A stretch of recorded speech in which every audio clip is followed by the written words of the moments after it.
So why was it that I decided to make my own version of Carmen? Well, I love the piece, first of all, and secondly, I love playing fast. And I love doing a lot of flashy technical passages. I don't know if you're like me, but I just love that. And so I wanted to do even more with Carmen. And I think that I was able to accomplish that with this version. And I hope that you guys have as much fun playing it as I do.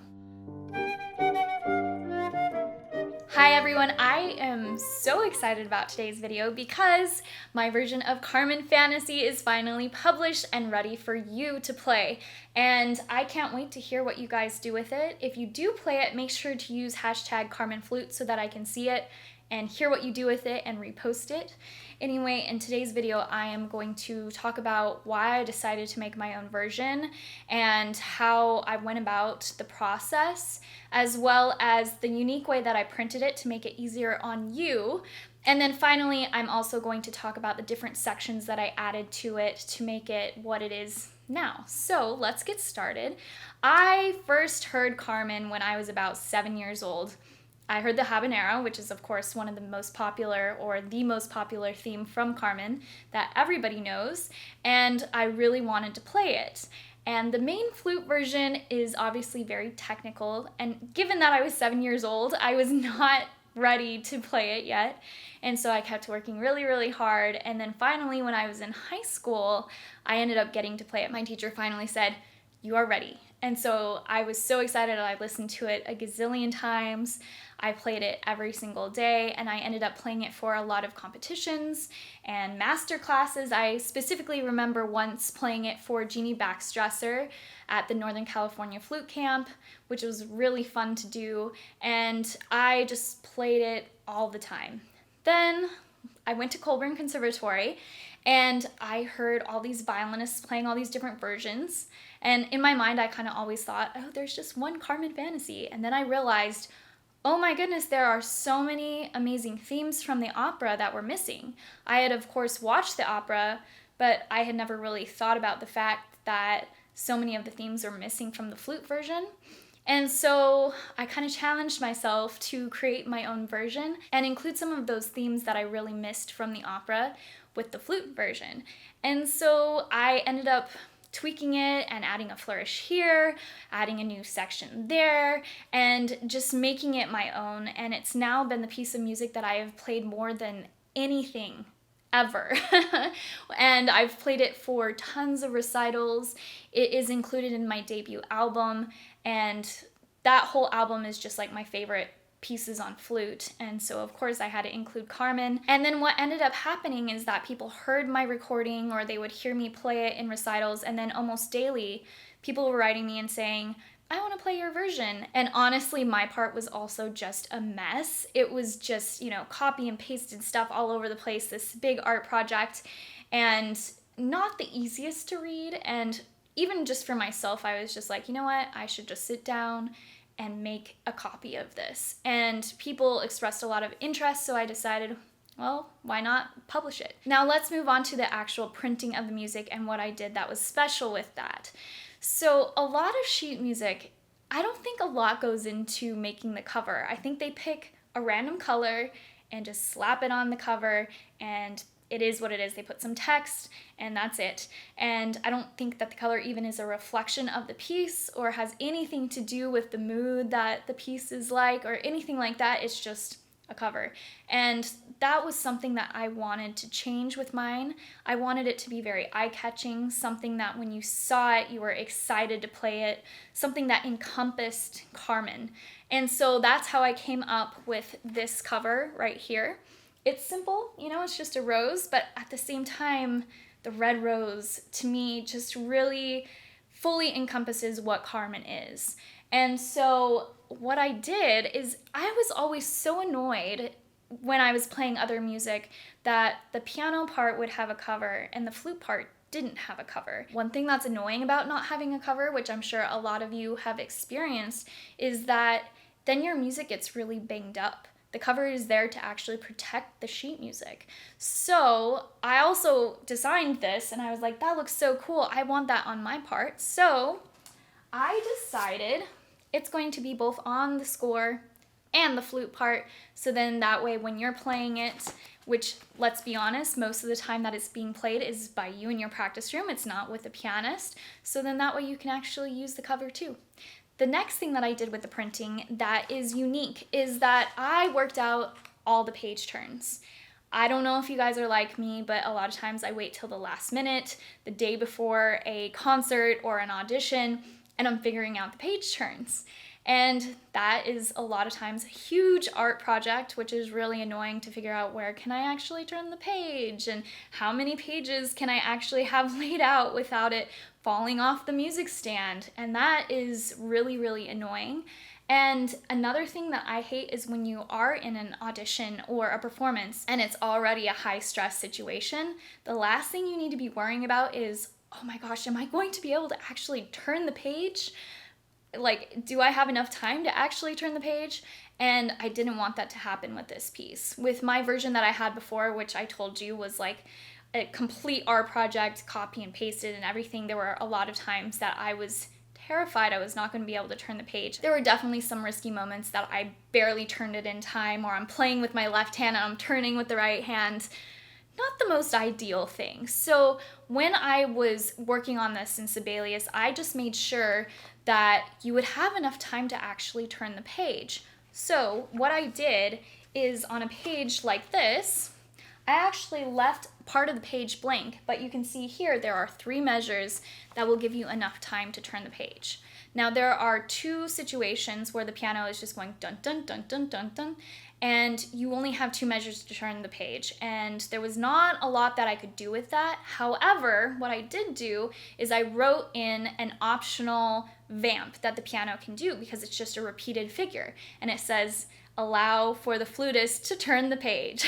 So it's in there, and if you get caught and you can't turn that page, the pianist will be able to wait for you and just continue the vamp until you come in and you'll be good to go.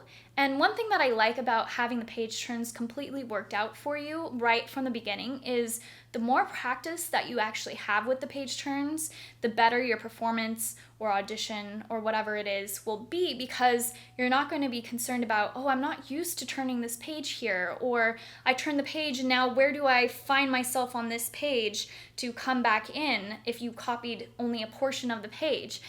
It's just frustrating and annoying and something that you shouldn't have to be worrying about on an already stressful day. So that's the reason that I wanted to do this with the page turns. Another unique thing that I did with the printing is I actually left 3 pages separate from the book. So like you can see here, page 3, page 8, and page 19.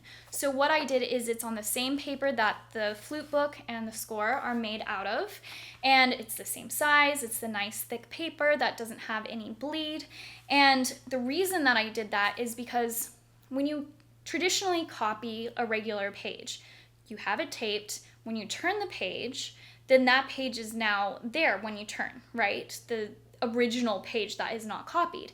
And so then you have to mark a star or whatever to remind yourself where it is that you actually come in.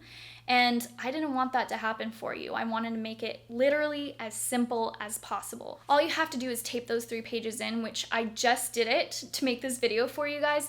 It took me about 2 minutes. So it's not going to take you long, and I would highly advise for you guys to do it right from the beginning. That way you don't lose the pages, and then you also get used to those page turns. Now, what I did, just to make it even easier, is I created this one sheet to tell you how to tape in the pages. You shouldn't really need this, but I did it just in case. So you can see here, page 1, page 2, tape in page 3, page 6, page 7, tape in page 8, page 17, 18, tape in page 19. So it's very easy, and this will come with every single copy of Carmen Fantasie. So the way that it's going to look is like this. So you have your first and second page. Your third page is obviously taped in right there. Then you turn it like this, and now you have your 4th and 5th page. That way page 3 is not there. It's very easy to know, oh, I just start right at the top of that page. You have page 4 and 5, turn the page.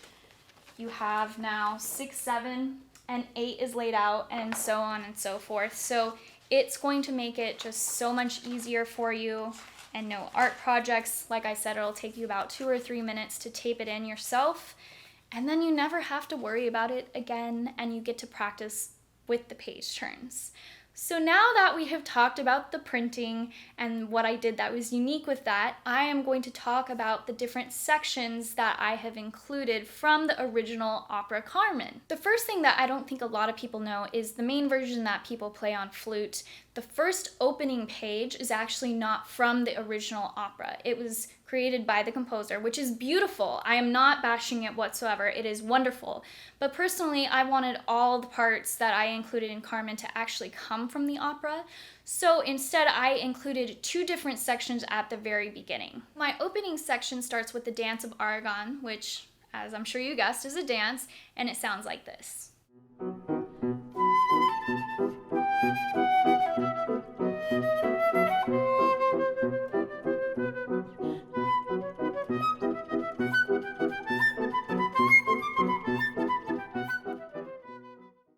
The next section that I added is a section where Carmen is singing to Don Jose, and that section sounds like this.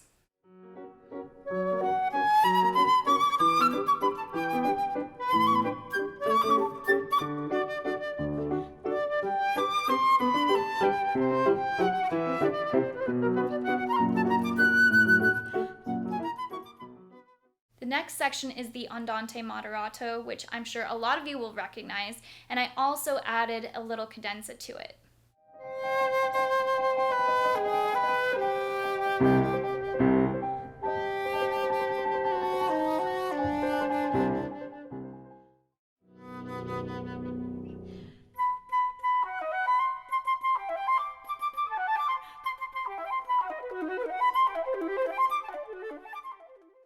Next up, I wanted to add a transition, and this is from the opera. It is just so compelling and heart-wrenching, and it's called Andante Moderato.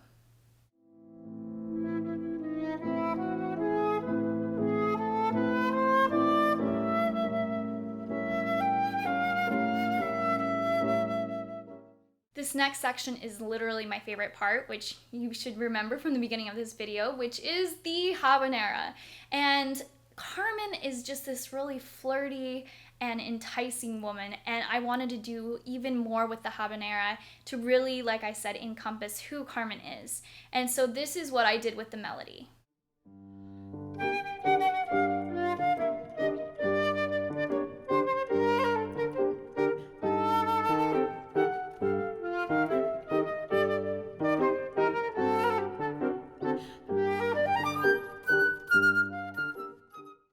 In the traditional flute version, the pianist plays a very condensed version of Danse Bohème, also known as the Gypsy Dance, and I personally wanted to play it on flute, and I also wanted to extend the section, so I included that in my version, and it is one of the funnest parts of the entire piece to play.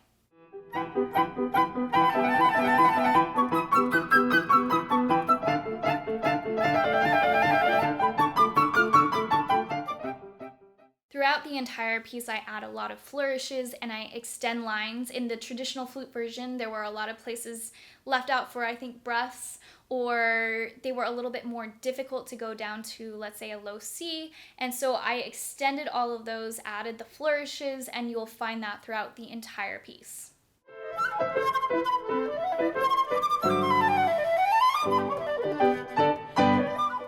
One of the last things that I did with this piece was make the ending absolutely epic because I wanted it to be a showstopper.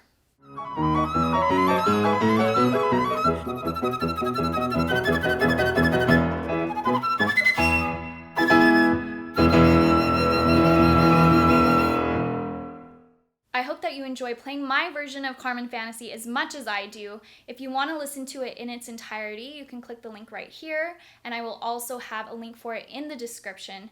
And if you would like to purchase it to play, you can buy it on my website at ginaluciani.com/shop. Thank you so much for watching, and make sure that you're subscribed to my channel. You can also follow me on Facebook and Instagram, and I will see you soon.